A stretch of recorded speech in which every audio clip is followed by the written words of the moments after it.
Hi friends, எல்லோரும் எப்படி இருக்கீங்க?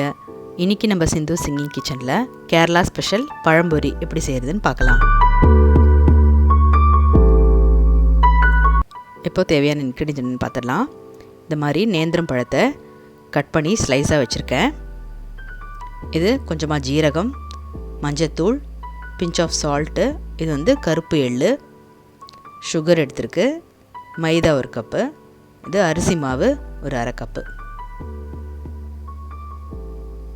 ஃபஸ்ட் நம்ம பேட்டர் ரெடி பண்ணிக்கலாம். அதுக்கு மைதா கொஞ்சமாக சேர்த்தாச்சு, கூடவே அரிசி மாவு கொஞ்சம் சேர்த்துக்கலாம். நெக்ஸ்ட்டு சுகரையும் சேர்த்துக்கலாம். இப்போ இங்கே எடுத்து வச்சுருக்கிற சால்ட்டு, மஞ்சத்தூள், கருப்பு எள்ளு, ஜீரகம், இது நாலத்தையும் சேர்த்து நல்லா மிக்ஸ் பண்ணிக்கலாம். ஃபஸ்ட்டு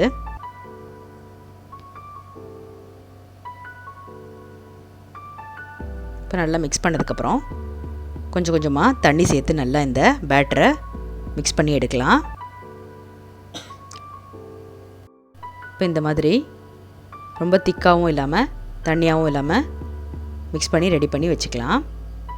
ஒரு 10 மினிட்ஸ் கழித்து நம்ம இப்போது இந்த கட் பண்ணி வச்சுருக்கிற பழத்தை எல்லாத்தையும் ஒன்று ஒன்றா இந்த பேட்டரில் மிக்ஸ் பண்ணி எடுத்து ஃப்ரை பண்ண வேண்டியது தான்.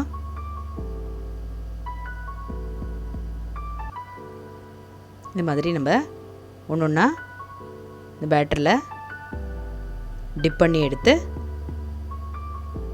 ஃப்ரை பண்ணலாம்.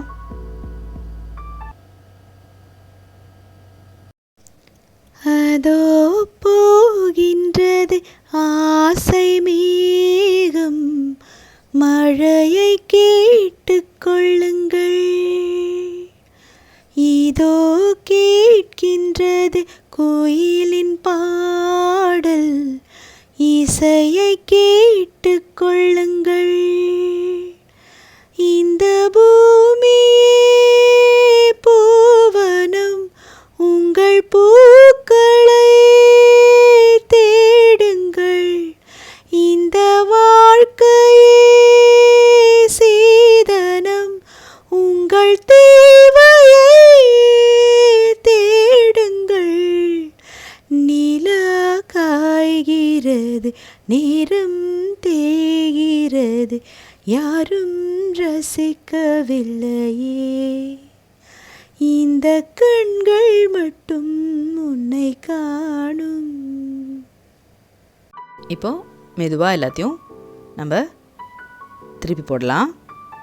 இந்த மாதிரி 2 பக்கமும் நல்லா ஃப்ரை ஆனதும் எடுத்துட வேண்டியது தான்.